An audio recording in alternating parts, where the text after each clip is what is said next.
내게 토단을 쌓고 그 위에 내 양과 소로 내 번제와 화목제를 드리라. 내가 내 이름을 기념하게 하는 모든 곳에서 내게 임하여 복을 주리라. 아멘. 일어나서 임재 찬양하시겠습니다.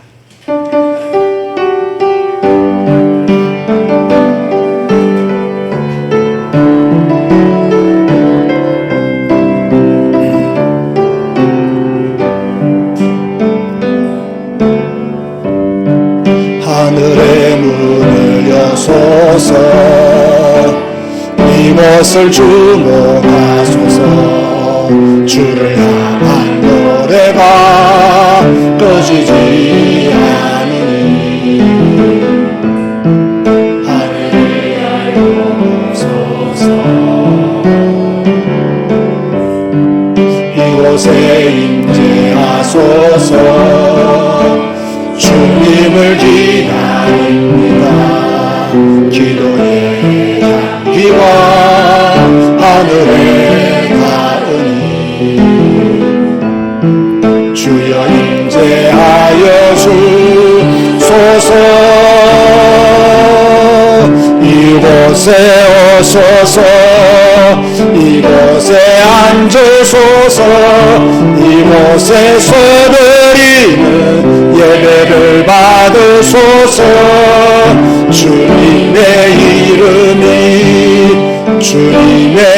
이름만이 오직 주의 이름만 이곳에 오소서 이곳에 오소서 이곳에 앉으소서 이곳에 서드리는 예배를 받으소서. 주님의 이름만이 오직 주의 이름만 이곳에 있습니다. 주님 감사합니다. 또다시 하나님의 교회에서 또는 생방송으로 하나님을 향한 우리의 믿음을 표현하며 주님께 영광 돌리기 위해서 이 시간에 모여서 주님 앞에 예배하며 영광 돌립니다. 우리의 믿음이 진실한 믿음이 되며 하나님이 기뻐하시는 믿음이 되며 우리의 믿음이 거짓 없는 믿음이 되며 특별히 성경적인 믿음이 될 수 있도록 역사하여 주옵소서. 성경에서 벗어난 생각, 성경에서 벗어난 고정관념들이 너무나 많습니다. 성경에서 벗어난 잘못된 우리의 철학도 많이 있습니다. 이 모든 것들을 내려놓고 하나님만 바라보고 하나님만 믿으며 하나님의 은혜를 사모하며 갈구하며 그 은혜 안으로 우리가 들어가기를 소원합니다. 때로 우리의 모습이 완전하지 못하다 할지라도 우리에게 허물이 있다 할지라도 주께서는 우리를 용납하시고 우리를 품에 안으시는 줄로 믿습니다. 이 믿음으로 예배하고 이 믿음으로 주님을 찬양하고 경배하오니 우리의 마음이 기쁘게 하시고 우리의 마음이 즐겁게 하여 주시고 하나님으로 인하여 행복한 시간으로 역사하여 주옵소서. 예수님의 이름으로 기도드리옵나이다. 아멘. 찬송가 37장입니다.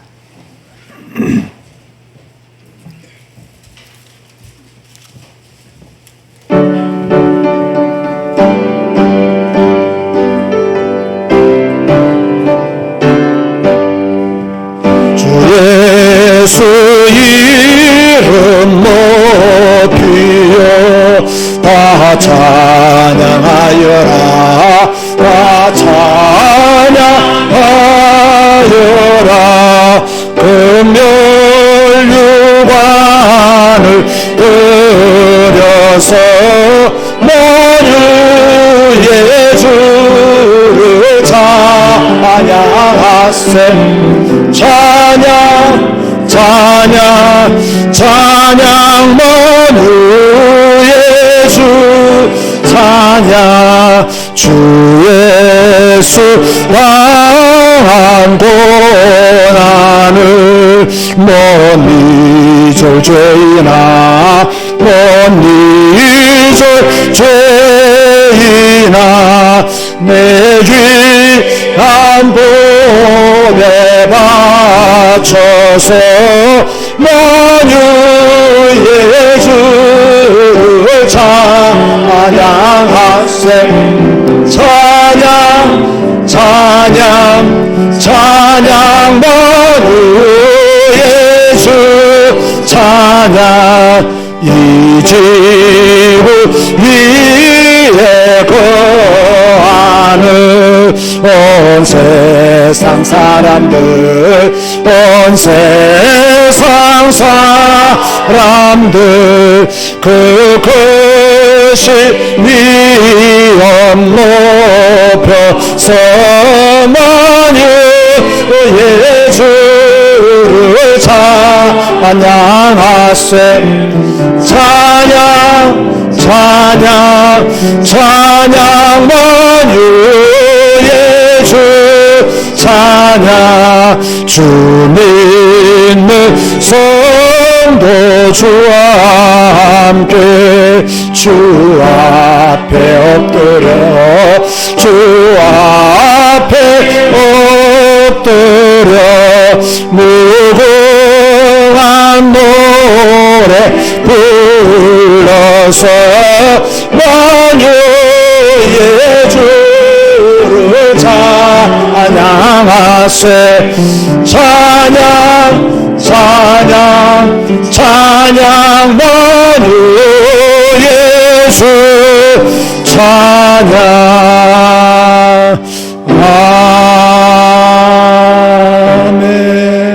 아멘. 교동문 26번입니다. 우리 생방송으로 예배 들으시는 분들도 일어나서 교동문 26번 시편 50편을 교독하시기 바랍니다. 내 백성아 들을지어다 내가 말하리라 이스라엘아 내가 네게 증언하리라 나는 하나님 곧 내 하나님이로다.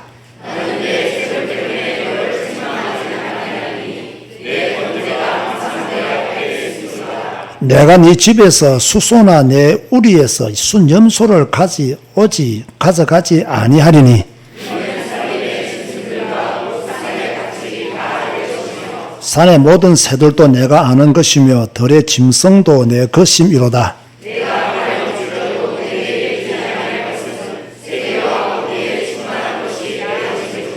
내가 수소의 고기를 먹으며 염소의 피를 마시겠느냐.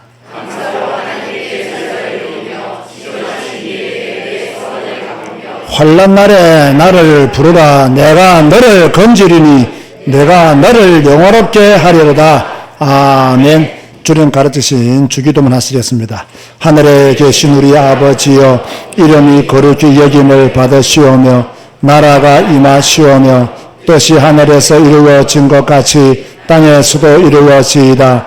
오늘 우리에게 일용할 양식을 주시옵고 우리가 우리에게 죄 지은 자를 사하여 준 것 같이 우리 죄를 사하여 주시옵고 우리를 시험에 들게 하지 마시옵고 다만 악에서 구하시옵소서. 나라와 권세와 영광이 아버지께 영원히 사옵나이다. 아멘. 앉아서 찬송가 64장 찬양합니다.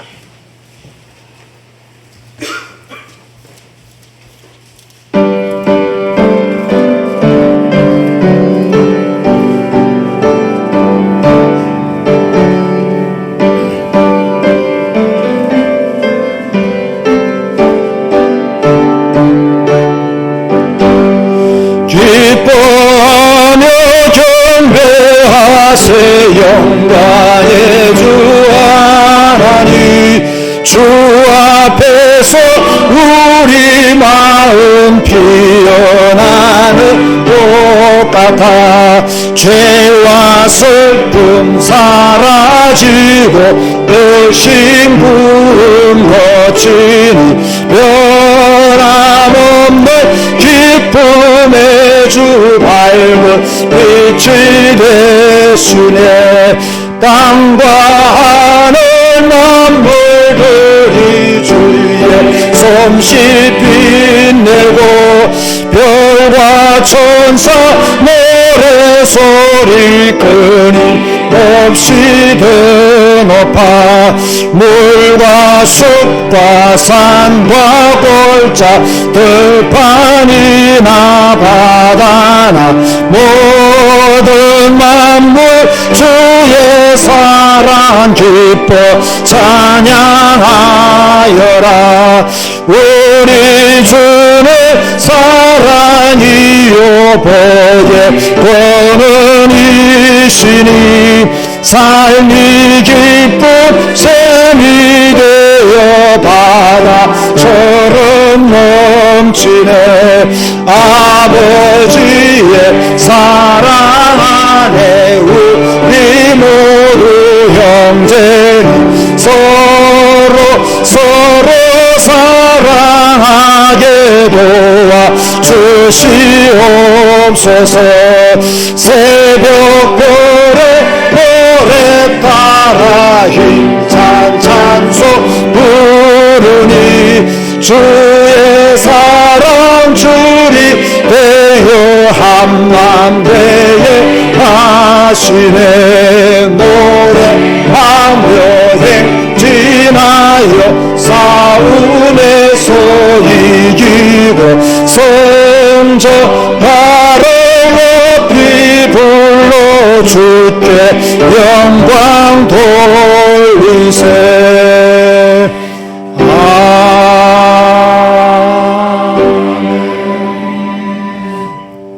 신앙생활은 결국 개인의 믿음에 의해서 모든 것이 결정되어집니다. 여러분이 어떤 믿음을 가지고 있느냐, 어떤 신앙을 가지고 있느냐, 여기에 따라서 많은 것이 변화됩니다. 내가 이 사람하고 대화가 되느냐 안 되느냐도 똑같은 믿음의 사람이지만 똑같이 신앙생활 하지만 믿음이 통하느냐 통하지 않느냐에 따라서 대화가 되지도 하고 대화가 안 되지도 합니다. 그러나 우리가 가져야 될 기본적인 믿음은 하나님을 향한 절대적인 믿음입니다. 정말로 성경을 향한 절대적인 그 언약의 말씀을 붙잡는 그 믿음이 있어야 됩니다. 정말 여러분, 저와 여러분은 다르잖아요. 저는 뭐 여러분처럼 세상에서 치열하게 사는 사람이 아닙니다. 저는 뭐 늘 하나님 안에서 뭐 살고 뭐 조금 제가 뭐 취미생활하고 뭐 이런 것 외에는 뭐 여러분처럼 막 직장 불신자의 현장에서 그럼 저보다는 여러분이 훨씬 더 믿음이 좋아야 돼요. 나는 만나는 사람들이 뭐 불신자들 거의 없어요. 여러분은 대부분 불신자들을 만나잖아요. 거기서 살아남아야 되잖아요. 또 거기서 이겨야 되잖아요. 저보다 여러분이 믿음이 좋아야 된다는 말이 맞는 말이에요. 그렇지 않습니까? 그런데 찬송가 가사에 있지 않습니까? 믿음이 이기네 주 예수를 믿음이 온 세상 이기냈습니다. 저는 이걸 믿습니다. 저는 이걸 믿기 때문에 지금까지 살아왔고 이것 때문에 또 앞으로도 살아갈 것입니다. 저는 여러분들의 믿음이 흔들리지 않게 되기를 바라고 여러분의 믿음이 예수 그리스도 안에 있는 믿음이 되기를 원하고 여러분의 믿음의 바탕이 오직 성경이 되어지기를 원합니다. 한번 기도합시다. 하나님, 내가 믿음의 사람으로 살아가기를 원합니다. 어떤 어려움이 와도 나는 믿음으로 뚫고 지나가기를 원합니다. 내게 어려운 일이 있어도 나는 믿음으로 이것을 바라보고 승리하기를 원합니다. 하나님 내게 믿음을 주시고 분별력을 주시고 승리자의 길을 걷게 해달라고 다 같이 합심하여 기도하시겠습니다. 주님 감사합니다. 오늘도 저희들을 붙들어서 이렇게 예배하게 하시니 진실로 감사를 드립니다. 특별히 오늘은 믿음의 사람으로 살기 위하여 기도하고 간구합니다. 우리가 사는 세상 주여 믿음 지키기가 어려운 세상이라고 다들 말합니다. 믿음대로 살기 어려운 세상이라고 다들 말합니다. 이럴 때에 우리는 오직 성경, 오직 예수 그리스도 하나님만 믿는 그 믿음, 성령님을 의지하는 그 삼위일체를 믿는 그 믿음이 우리에게 분명히 지수도록 하나님이 도우시고 주여 인도하여 주옵소서. 우리에게 때로 어려운 일도 있고 낙심된 일도 있고 또는 우리가 감당하지 못하는 일들이 우리에게 닥쳐올 때가 있지만 우리는 오직 예수 그리스도를 믿음으로 이 모든 것을 이겨내기를 원합니다. 주 여호와여, 우리 성도들에게 믿음을 주시옵소서. 하나님을 믿는 믿음을 주시옵소서. 예수 그리스도를 믿는 믿음을 주시옵소서. 성령 하나님을 믿는 믿음을 주시옵소서. 그래서 모든 것을 뚫고 지나가게 하여 주시고, 주여 주저앉지 말게 하여 주옵시고, 주여 낙심하지 말게 하여 주옵시고, 하나님의 향하여 담대히 나아가는, 하나님의 뜻을 분별하고 주님이 기뻐하시는 것을 찾아가는 믿음의 성도들이 되시도록 아버지여 도우소서. 주여 역사하소서. 주여 우리를 인도하여 주옵소서. 주여 우리를 주장하여 주옵소서. 오늘도 예배를 통하여 주님 오늘 영광 받아주시고, 예배를 통하여 주님을 영화롭게 하여 주시며, 또 예배를 통하여서 우리가 나아가야 될 방향들을 알게 하여 주옵소서. 감사 영광 주를 열고 예수님의 이름으로 기도드리옵나이다. 아멘. 한민석 원주집사 기도하시겠습니다. 모든 이름 위에 뛰어난 이름 예수 그리스도를 찬양합니다. 지난 한 주도 하나님의 영광을 추구하며 지극히 선한 것을 분별하며 겸손하며 전도하며 날마다 예수님의 삶을 닮아가기 위해 말씀 붙잡고 몸부림치게 하신 하나님께 감사를 드립니다. 오늘도 이 땅에 구별된 하나님의 사람들이, 남은 자들이 하나님을 향하여 예배합니다. 창조주 하나님께, 어린 양 예수께, 성령 하나님께 온전히 나아가는 예배가 되기를 소원하오니 주여 이 시간 이곳에 임재하여 주시고 홀로 영광받아 주시옵소서. 지난 한 주도 잠언의 말씀을 통해 지혜와 훈계를 알게 하시고 명철의 말씀을 깨닫게 하신 하나님께 감사를 드립니다. 지혜는 하나님을 경외하는 것이며 모든 참된 지식은 하나님께로부터 나옴을 믿습니다. 매일매일 성경 말씀을 통해 하나님의 말씀에 집중하게 하시고 그 말씀으로 우리 자신을 채우고 미련한 생각들과 행동을 중단하길 원합니다. 주여 우리의 생각을 지키시고 행동을 절제하게 할 지혜와 힘을 허락하여 주시옵소서. 지금까지 제자교회를 지키시고 인도하신 하나님께 감사를 드립니다. 2023년 제자교회 모든 성도님들이 말씀을 더 채우게 하시고 그 말씀에 종이 되도록 인도하여 주시옵소서. 하나님의 말씀은 생명의 말씀이고 은혜의 말씀이고 진리의 말씀이며 사랑의 말씀임을 믿습니다. 매일매일 세상에서 말씀을 기준으로 살기를 소원하오니 주여 우리를 인도하시고 그 말씀이 우리를 세우고 살리게 하여 주시옵소서. 특별히 어린아이부터 노년에 이르기까지 모든 성도님들이 예배에 더욱더 집중하게 하시고 온전한 예배의 복을 위하여 생명건 걸단을 하게 하여 주시옵소서.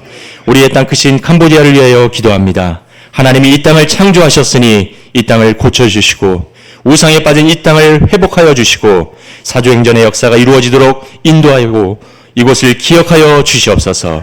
이를 위해 캄보디아 디사이블 바이블 스쿨을 세우시고 캄보디아를 살릴 주의 종들을 보내주신 하나님께 감사를 드립니다. 이곳에 모인 모든 신학생들이 캄보디아 복음화를 위하여 준비하게 하시고 훈련받는 하나님의 사람으로 성장하게 하여 주시고 성경 66권을 통해 성경 전문가가 되어 오직 성경, 오직 예수, 오직 캄보디아 복음화라는 목표가 성취되게 하여 주시옵소서. 함께 동역하는 소큰 목사님과 썸낭 목사님을 기억하시고 변함없이 복음을 사랑하며 하나님의 영광을 위한 길을 가게 하여 주시옵소서. 이 시간 하나님께 예배드립니다.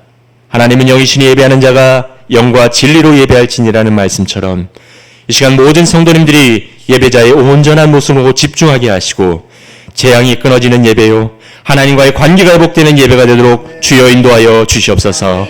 단위에 세우신 목사님께 성령의 충만함과 하나님의 비전을 성취하게 하시고 성경 한 권으로 충분한 목사님이 되게 하신 하나님을 찬양합니다.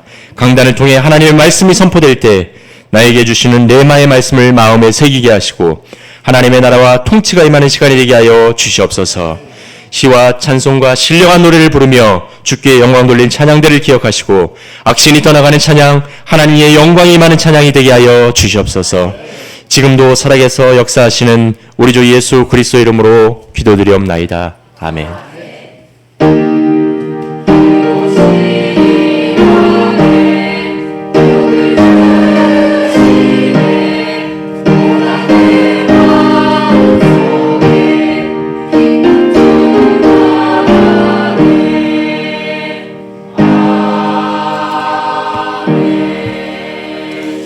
찬송가 50장 부르면서 주님 앞에 예물 드리시겠습니다.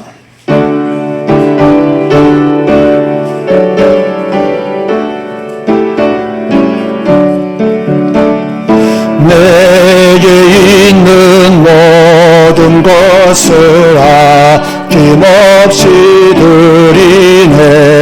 사랑하고 의지하며 주만 따라 살리라. 주께 드리네. 주께 드리네. 사랑하는 구주 앞에 모두 드리네. 내게 있는 모든 것을 겸손하게 드리네. 세상 욕심 멀리 아니 나를 받아주소서. 주께 드리네. 주께 드리네. 사랑하는 구주 앞에 모두 드리네. 내게 있는 모든 것을 주를 위해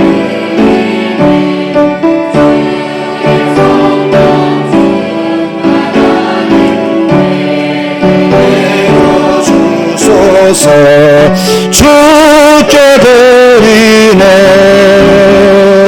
주께 드리네.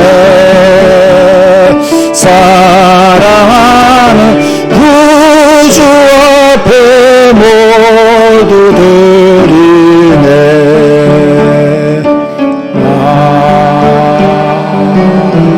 아멘. 생일 감사헌금 김현빈, 강민준, 이긴남 권사님 손자입니다. 기도하시겠습니다. 주님 감사합니다. 오늘 또 예배하며 주께 영광 돌리게 하시니 감사합니다. 우리의 시간을 드리고 믿음을 드리게 하심을 감사합니다. 특별히 해외에서 또 이런 시간에 예배를 분별하여 드리는 손길들도 있사오니 그 예배들을 받아주시고 그 가정에 하나님의 복을 허락하여 주옵소서. 또 여러 지역에서 생방송으로 예배드리는 주의 성도들이 있습니다. 이들도 기억하여 주시고 변함없는 믿음의 사람으로 온전히 성립케 하여 주옵소서. 오늘 주님 앞에 예물을 구별하여 드리는 손길들이 있사오니 이 손길들이 복되게 하시고 이들의 믿음이 복되게 하시고 하나님을 더 사모하며 하나님께 일평생 영광 돌리며 살아가게 하여 주옵소서. 현빈이가 생일을 맞이하여 감사의 예물을 주께 드립니다. 주께서 현빈이를 지금까지 지키시고 보호하셨사오니 앞으로도 지키시고 보호하시고 또 공부하는 중에 있사오니 지혜 주시고 건강도 허락하여 주시며 올해 꼭 원하는 대학에 들어갈 수 있도록 하나님께서 복을 허락하여 주옵소서. 또 민준이가 생일을 맞이했습니다. 할머니의 신앙을 이어서 잘 성장하시도록 도와주시고 또 이 가정이 온전한 복음을 회복하는 가정 되시도록 하나님께서 축복하여 주옵소서.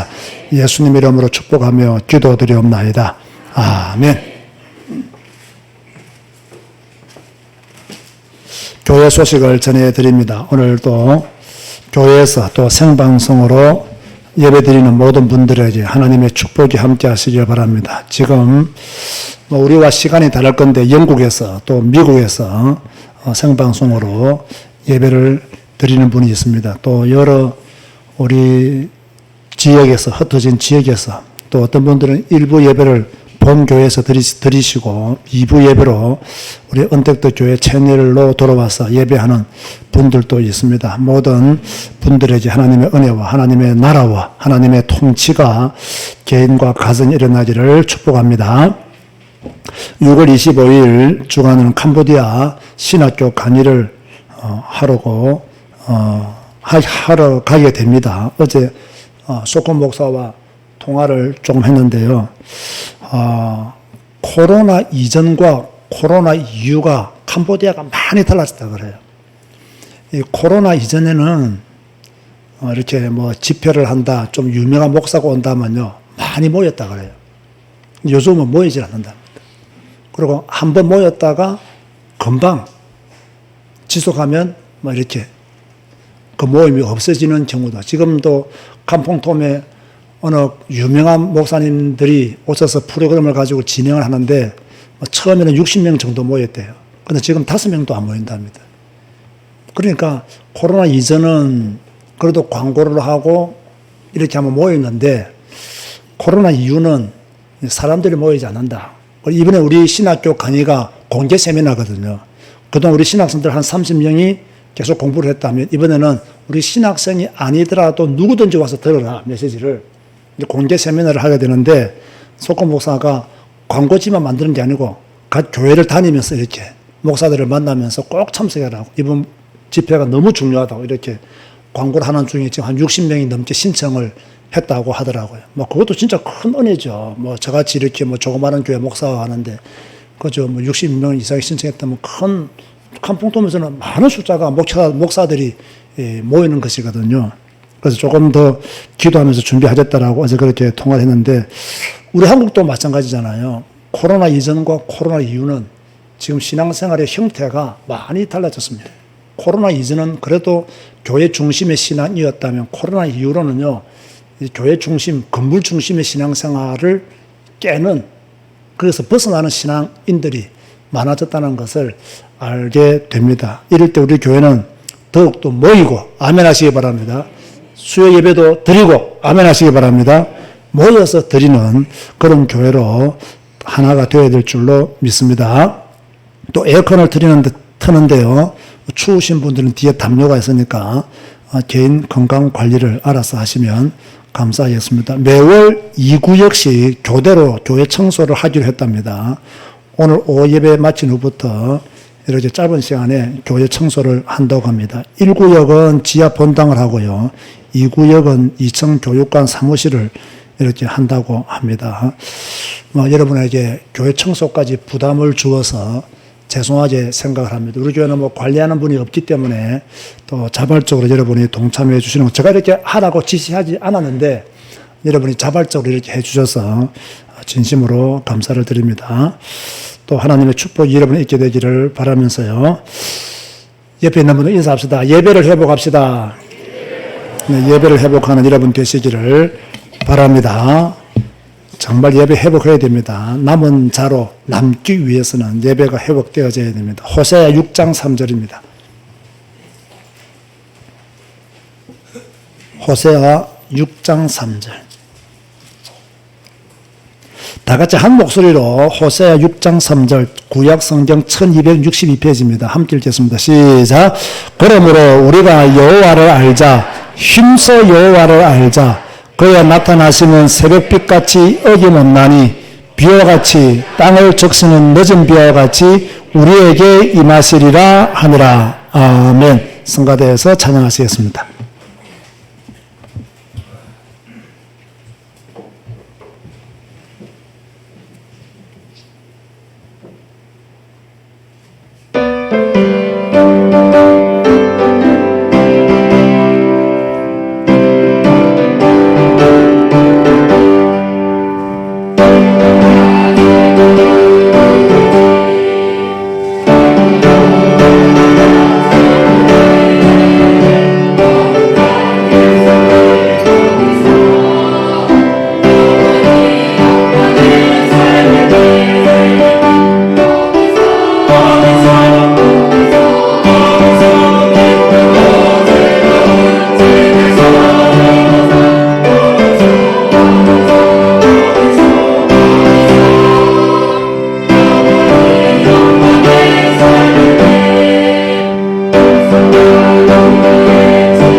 자, 오늘 설교 제목이 무엇입니까? 평신도들에게 신학이 필요한 이유라는 제목입니다. 지난 목요일 날 나홀로 예배 드릴 때 신학이란 무엇인가 라는 제목으로 말씀을 드렸죠. 자, 신학. 이렇게 말하면 평신도와 거리가 조금 먼 단어입니까? 가까운 단어입니까? 굉장히 거리가 먼 단어로 생각을 하고 있습니다. 저도 그동안 그렇게 생각했습니다. 그런데 저의 생각이 많이 달라졌습니다. 불신자는 신학이 필요 없습니다. 신학을 공부할 이유도 없고요. 신학과는 관계가 없는 사람들이죠. 하지만 믿음의 사람에게는 제일 가까이 있어야 할 단어가 무엇이냐? 신학이라는 단어예요.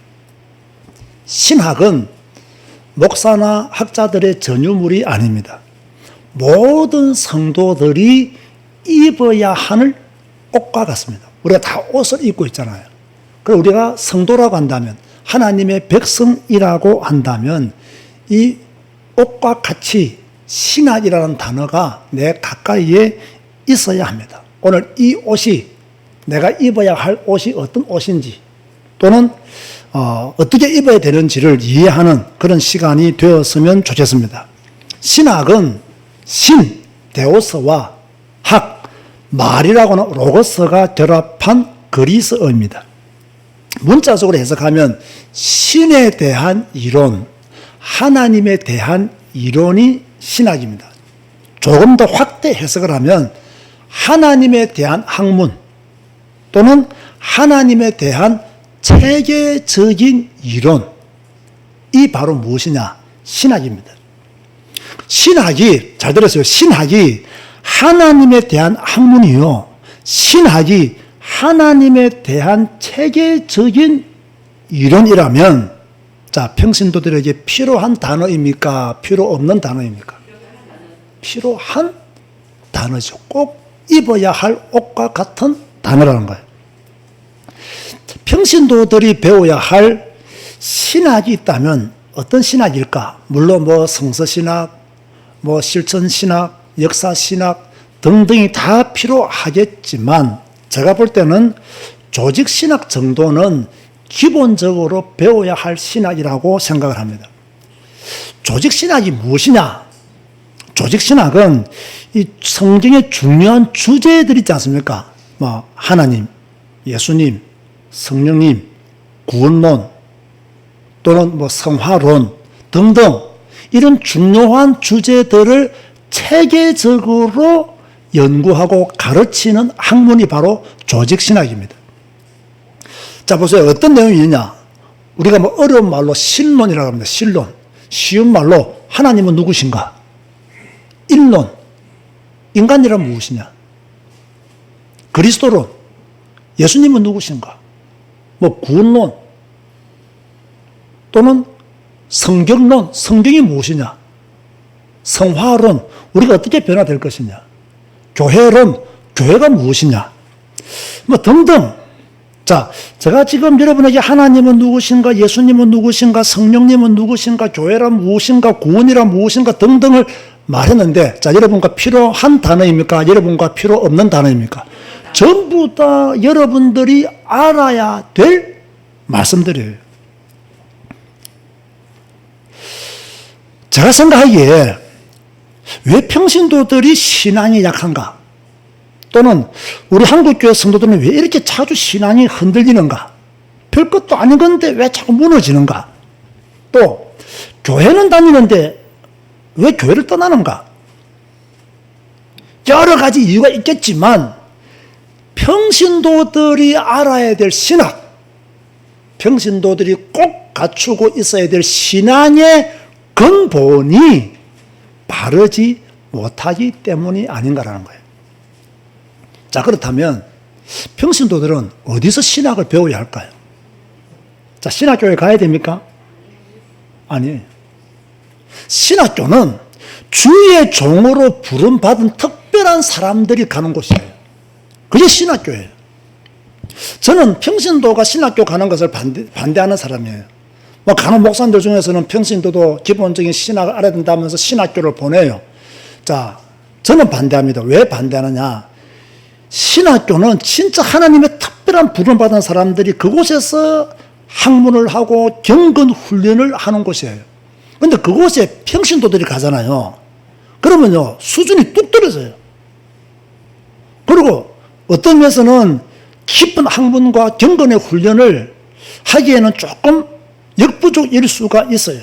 그래서 저는 신학교가 신학교의 기능을 제대로 하기 위해서는 진짜로 하나님의 부름을 받은 자들이 가서 깊은 훈련을 받아야 된다. 그럼 평신도들은 어디서 훈련을 받아야 되냐? 어디서 신학을 받아야 교육을 받아야 되냐는 거예요. 그런데 가끔 목사님들 중에서는 평신도도 신학교 가라고 이렇게 말씀하시는 분들이 있어요. 이해는 됩니다. 그런데 잘 보세요. 그분들이 대부분요, 신학교를 운영하시는 분들이에요. 신학교를 운영하시는 분들이 평신도도 신학교 와야 됩니다라고 말을 해요. 왜 그런 말을 하겠습니까? 그럼 각자가 생각하시기 바랍니다. 저는 평신도는 교회를 통해서 신학을 공부해야 된다고 생각해요. 자, 그런데 지금까지 교회가 신학을 성도들에게 가르쳤나요? 안 가르쳤나요? 저도 안 가르쳤어요. 물론 설교 속에 신학이 담겨 있긴 해요.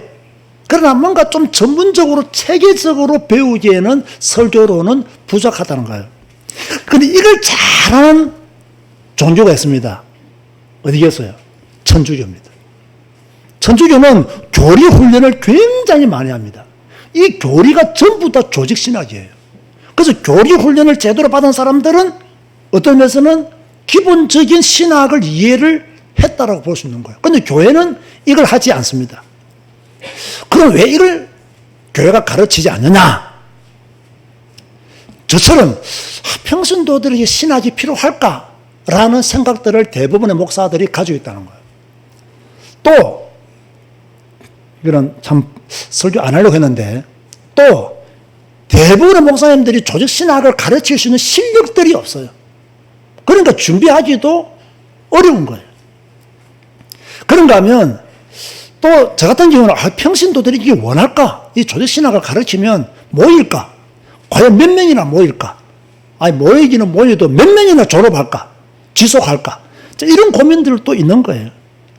그런데 지금 생각해보면요, 이게 틀린 생각이다.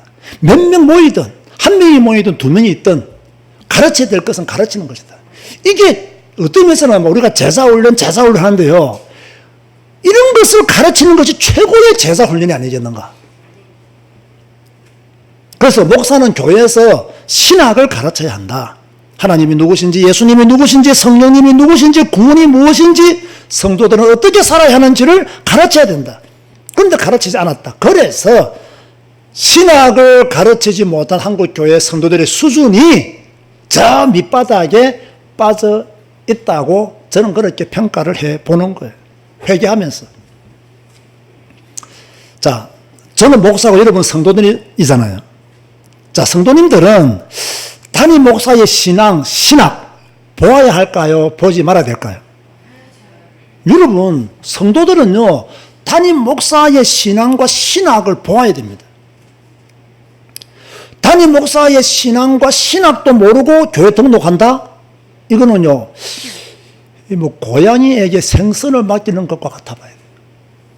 큰 교회라고 등록하고, 사람들이 많이 모이는 교회라고 등록하고, 헌금 부담 없는 교회라고 막 등록하고, 친구 따라 등록하고, 전부 다 이거요, 좋은 것이 아니에요. 적어도 내가 등록하는 교회 담임 목사의 신앙과 신학은 무엇인가? 이걸 알고 등록하는 사람은 정말 지혜로운 사람이라 할 수 있죠. 제가 질문할 테니까 우리 성가대원들 한번 대답해 보세요. 우리 일반 성도님 가만히 계시고요. 우리 교회에서 제일 똑똑하신 분들 앉아 계시잖아요. 자, 담임 목사의 신앙과 신학이 중요하겠어요? 교단이 중요하겠어요? 우리 교회 제일 똑똑하신 분들 앉아 계신다니까. 여러분, 교단이 중요한 게 아닙니다. 담임 목사의 신앙과 신학이 더 중요해요. 오늘 굉장히 좋은 설교입니다, 여러분. 마음을 담고 여러분 들으시기 바랍니다. 왜 그러냐면요, 똑같은 교단에서 공부했지만 신앙과 신학은 다 다릅니다. 다른 색깔들을 다 가지고 있어요. 자, 똑같은 신학교로 나왔어요. 방언을 가르치는 목사가 있고 방언을 하지 말라는 목사가 있습니다. 똑같은 교단에서 공부했습니다. 동성연애를 찬성하는 목사가 있는가 하면요, 저같이 동성연애를 반대하는 목사도 있습니다. 똑같은 신학교에서 똑같은 교단에서 안수받았지만 복음을 제대로 말하는 목사가 있는가 하면요, 복음을 제대로 말하지 않는 목사들도 많습니다. 똑같은 신학, 똑같은 학년에서 똑같이 공부했어요. 그런데 세상을 바라보고 성경을 해석하는 관점은요, 다 다를 수가 있어요. 왜 다르냐? 똑같은 신학교에서 똑같은 교사한테 배웠으면 똑같아야 되잖아요. 그런데 이미 그 사람이 근본적으로 가지고 있는 신앙과 신학은요, 잘 바뀌지가 않아요. 자, 저는 어느 교단에서 안수를 받았죠? 목사 안수를? 대한예수교 장로의 통합측에서 목사 안수를 받았습니다. 대한예수교 장로의 통합측이라면, 자, 보세요. 장로교는 큰 신학대학이 3개 있습니다. 하나는 고신대학, 하나는 총신대학, 하나는 장신대학입니다. 이 장신대학이 통합측이에요. 고신대학 부산에 있고, 총신대학 서울에 있고, 장신대학 광장동에 있습니다. 요 세 쪽에서 다른 교단 하나 두고요. 요 보수교단이라고 하는 장로교단 요 틀 안에서 제일 골보수가 고신입니다. 고신교단. 고신교단 알죠? 부산에 주로 많습니다. 그거 더 보수가 또 고려파라고 또 있어요. 또 있고. 그 다음에 이제 그 총신은 보수의 어떤 중심을 잡고 있는 교단이라 볼 수 있어요. 그럼 제가 졸업한 장신, 통합측은 진보예요. 진보. 그러면 골보수, 보수, 진보. 저는 진보예요. 그럼 우리 통합측에서 안수받은 사람들은 뭐 WCC나 이런 거 찬성하는 사람 굉장히 많아요. 그럼 나 같은 사람 반대하거든요. 그런데 고신측이나 이 총신 졸업한 사람들은요, 통합측에서 목사 안수받은 사람들을 굉장히 뭐 민주주의의 투사로 알아요. 그렇게 생각을 해요. 물론 이쪽 교단에 속한 사람들 중에서 그런 사람들이 있어요. 그러나 다 그런 건 아니에요. 그럼 저 같은 경우에 보세요. 진보적인 신학을 공부한 사람임에는 틀림없죠. 지금의 관점에서 본다면, 제가 설명한 대로 설명을 한다면. 그런데 저는 어떻습니까? 신앙과 신학이 어디에 가깝다고 봐야 됩니까? 오히려 나는 저 보수에 가까워요. 보수에 가까워요. 보수주의가 뭐 성경 중심이라고 말하니까 그렇다고 성경 중심이 아니란 말은 아닙니다. 저 같은 경우는 오직 성경, 오직 예수만 말하잖아요. 완전히 뭐 골보수적인 신앙을 가진 그런 목회자라고 볼 수가 있는 거예요. 만약 여러분들이 저의 신앙과 신학을 딱 보고, 이 윤 목사는 좀 신앙과 신학이 성경과 맞지 않다 라는 생각이 딱 든다면, 여러분은 교회를 떠나야 됩니까? 안 떠나야 됩니까? 교회를 떠나야 됩니다. 이거는요, 뭐, 내가 속한 교회, 이거 관점, 여러분 떠나야 됩니다. 왜? 성경과 안 맞는 신앙과 신학을 가지고 있는 목사가 어디에 합격하냔 말이에요. 남아있을 이유가, 만약 남아있다, 그 책임은 여러분 자신에 있는 거예요. 왜? 여러분이 무능하기 때문에. 여러분이 성경도 읽지 않고 성경의 가르침을 안 받았기 때문에 남아있는 거예요. 그 책임은 그 목사에 있는 게 아닙니다. 다른 목사에 있는 것도 아니고요. 그것을 들었던 여러분에게 있는 거예요. 그런데 성경과 맞는 설교를 해. 성경과 맞는 신앙도 가지고 있어. 그런데 성격이 조금 급해. 교회를 떠나야 됩니까? 안 떠나야 됩니까? 대답하세요. 우리 성도들이 대답하세요. 성가대는 가만히 있고. 예? 왜 떠나요? 그게 정답이죠. 왜 떠나요? 그러면 성격 느린 목사가 있는 교회는 안 떠날 겁니까? 제일 중요한 것은 목사의 성격이 아니에요. 목사의 스타일도 아닙니다. 그 목사가 가지고 있는 신앙과 신학이 무엇이냐는 거예요.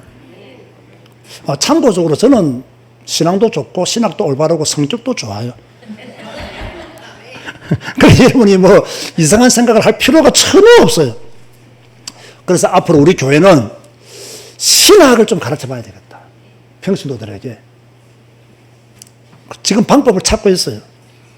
그래서 이 조직 신학을, 자, 우리 교회는 저와 이 목사와 윤전도 3명이 있어요. 그래서 이번 가을부터 이 3명이 좀 나누어서, 왜냐하면 내 혼자 하기는 힘들어요. 그래서 조금 나누어서 좀 이렇게 뭐 어떤 요일을 정해서 과정을 개설할까, 이런 생각을 제가 지금 조금 하고 있는 거예요. 또 우리도 뭐 공부해야 되니까, 그죠? 미리 또 책도 한 권 선정을 하고, 또 그래서 그것을 공부해서 좀 가르치도록. 그래서 우리 교회 성도들이 이 신학을, 평신도들에게 필요한 기본적인 조직 신학 정도는 공부를 시켜야 되겠다.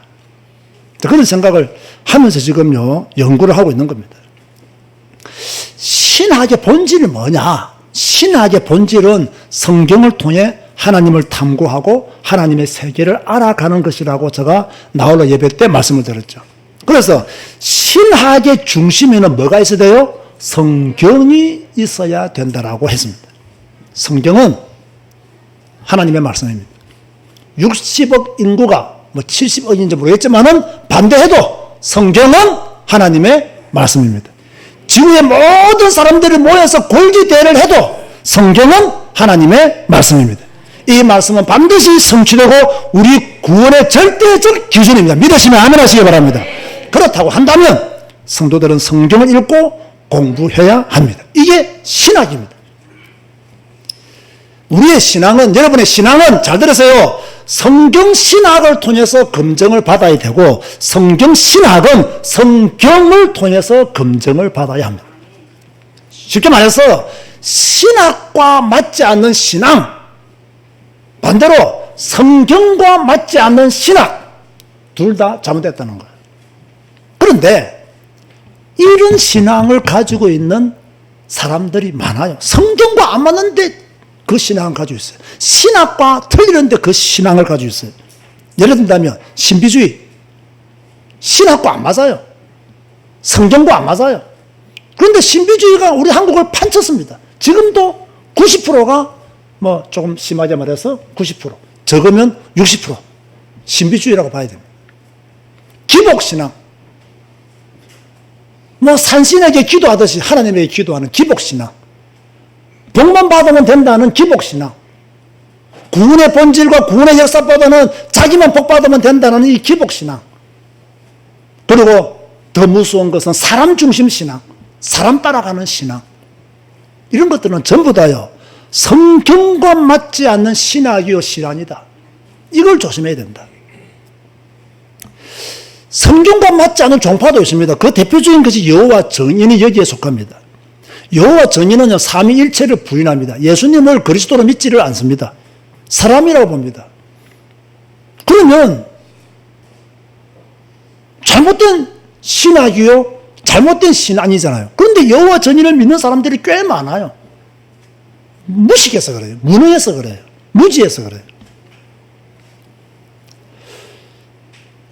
오늘 여호와 증인에게 왜 삼위일체를 안 믿습니까? 했더니요 성경에 삼위일체라는 단어가 어디 있습니까? 라고 대답하더라고요. 참 믿음 좋다고 내가 칭찬 줬어요. 그럼 당신은 그러면 성탄절을 안 지키냐? 그건 또 지킨대. 그럼 성경에 성탄절 어디 있냐고 내가.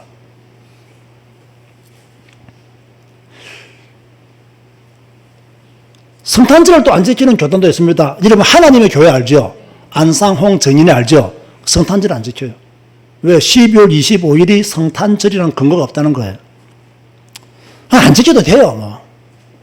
그러나 저는 이미 여러분이 말했잖아요. 12월 25일이 성탄절이라는 근거는 없다. 그러나 예수님이 오신 것이 확실하니 한 날을 정하여 기념하고 지키는 것은 좋은 것이다.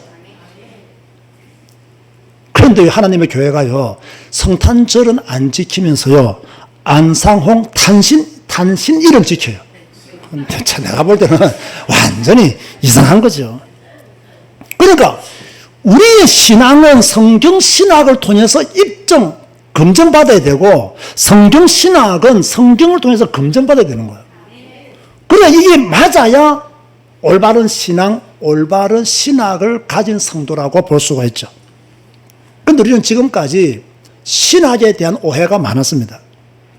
신학은 목사나 학자들이 하는 것이다 라는 생각을 했습니다.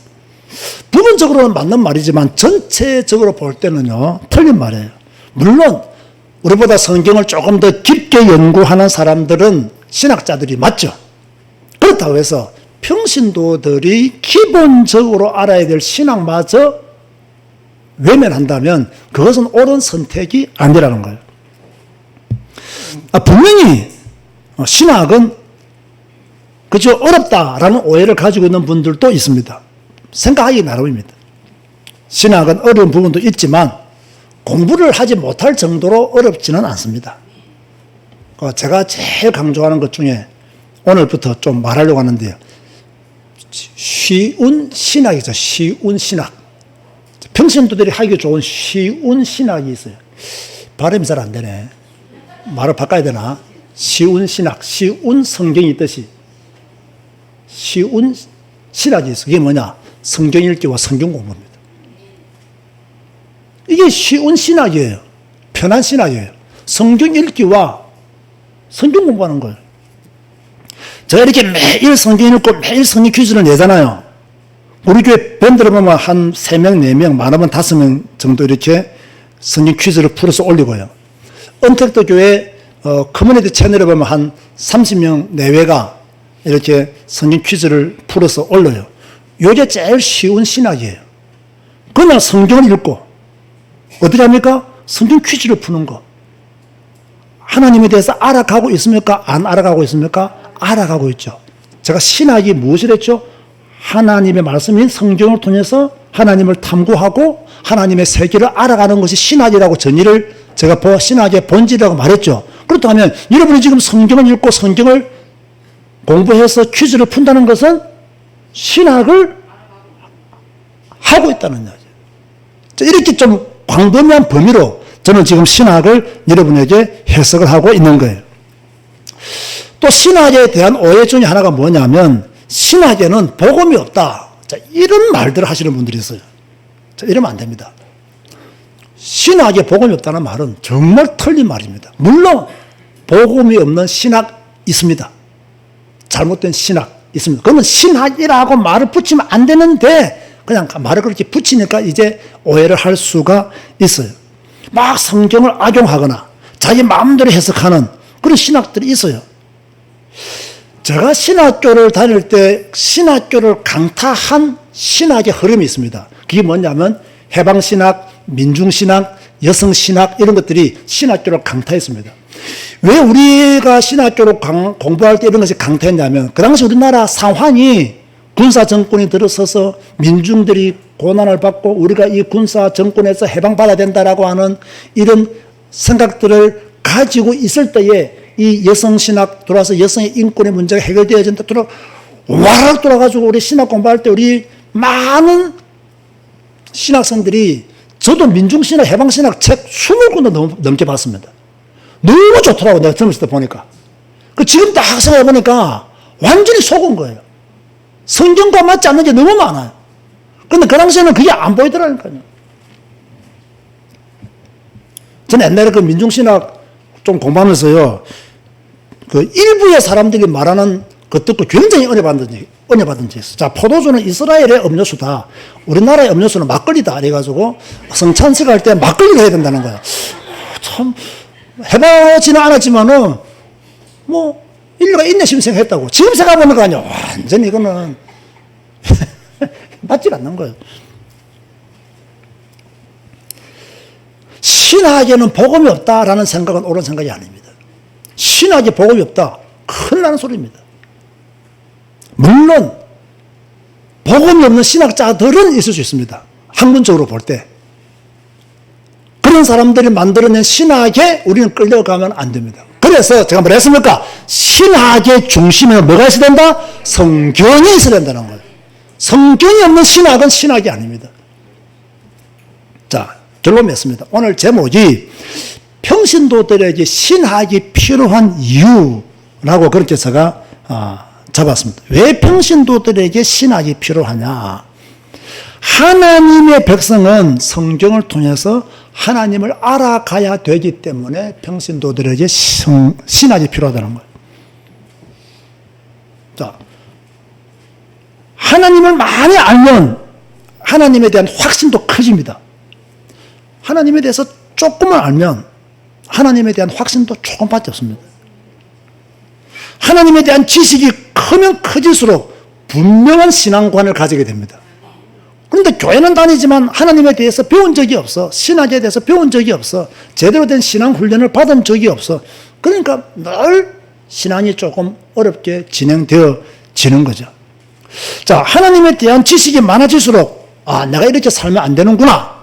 여기에 대한 답이 나와요, 안 나와요? 답이 나옵니다. 그런데 하나님에 대한 지식이 없어. 교회는 다녀.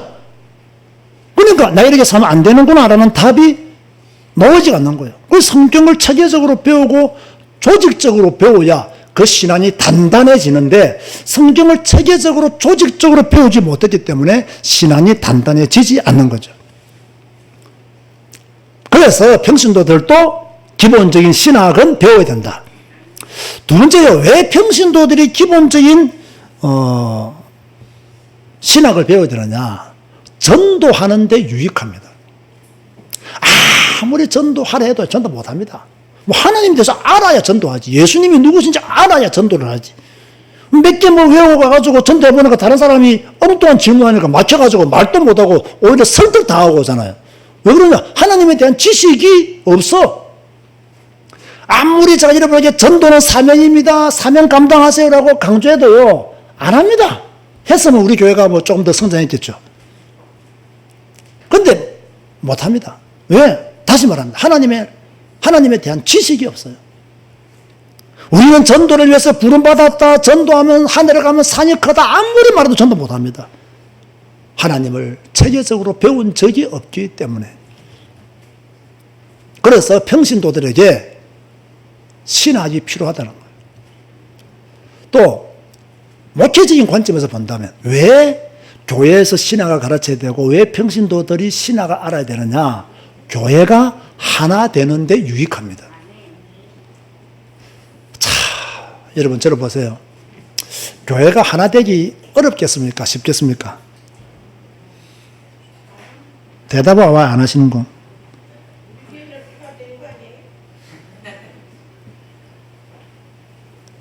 착각입니다. 물론 뭐 큰 틀에서 하나가 되어 있지만 성도들이 하나 되어서 뭐 한 방향으로 간다. 이게요 쉬운 게 아니에요. 아까 제가 말했죠. 목사도 똑같은 교단에서 똑같은 교수한테 배웠지만 다 다르댔잖아요. 성도들도 다 달라.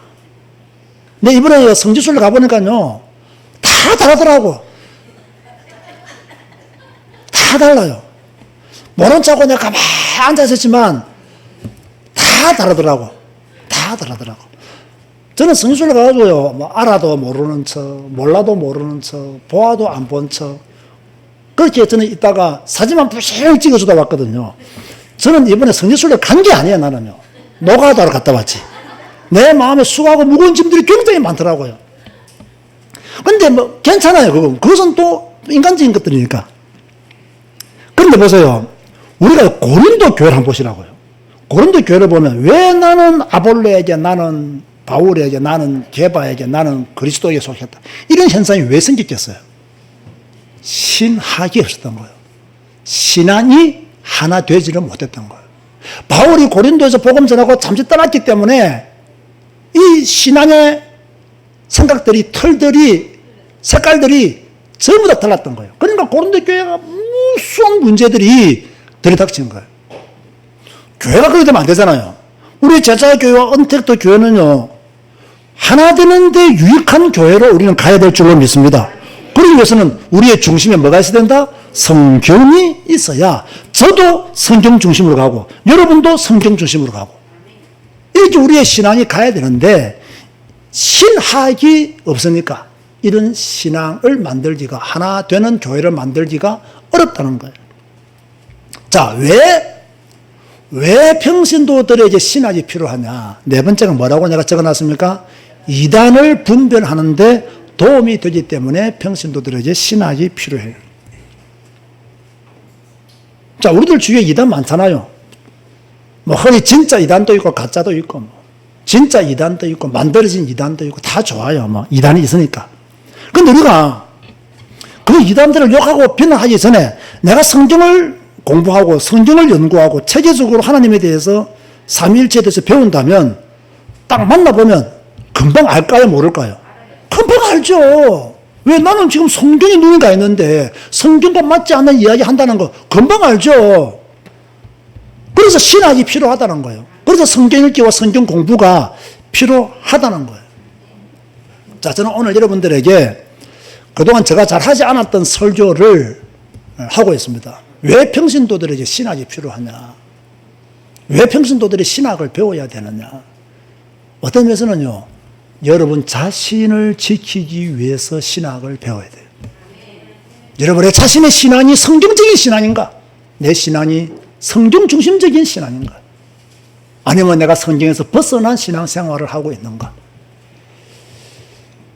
앞으로 우리 교회에서 이런 작은 시작이 이루어지게 되기를 바라고요. 또 여러분이 동참해서 하나님에 대한 지식이 더 깊고 넓고 높아져서 하나님이 원하는 신앙의 자리에 가 있게 되기를 주님의 이름으로 축원드립니다.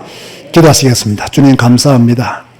오늘 이렇게 평신도들에게 신학이 필요한 이유라는 제목으로 말씀을 전하게 하시니 감사합니다.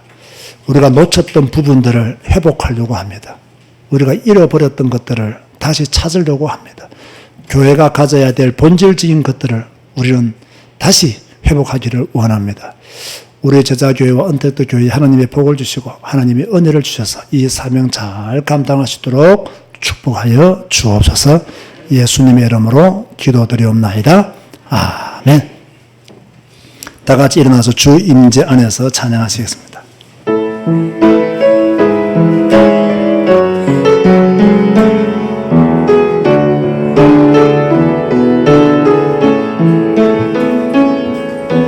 내 모든 것 나의 생명까지 다 주님 앞에 드립니다. 주 임재 안에서 이제 내 영혼 자유해 주가 주의 거룩한 이름을 높이며 예배하리.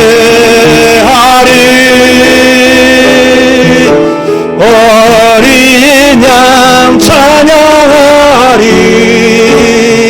내 평생 그 하나로 충분해요. 어린 양 찬양하리.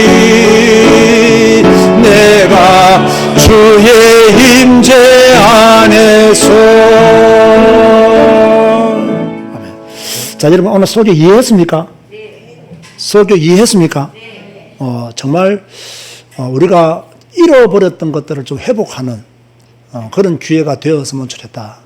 더 많은 시간을 들여서 하나님을 공부하고 예수님을 알아가고 성령님을 이렇게 더 많이 알아가는, 그래서 우리가 조금 더 성숙한 그리스도인으로 하나님의 사람으로 살아가게 되는 기회를 가졌으면 좋겠습니다. 뜻을 품고 기도하는 가운데 우리 교회가 하나님의 인도받는 기회로 응답받기를 소망하면서 하나님의 위로와 하나님의 축복이 함께 하시기를 고면드립니다. 기도하시겠습니다. 지금은 우리 주 예수 그리스도의 은혜와 하나님의 사랑과 성령님의 교통하심이 우리가 알아야 될 기본적인 신학을 알고 우리의 신앙을 성경 중심적인 신앙으로 만들기를 다짐하는 우리 모든 성도들 머리 위에 지금부터 영원까지 항상 함께 있을지어다. 아멘.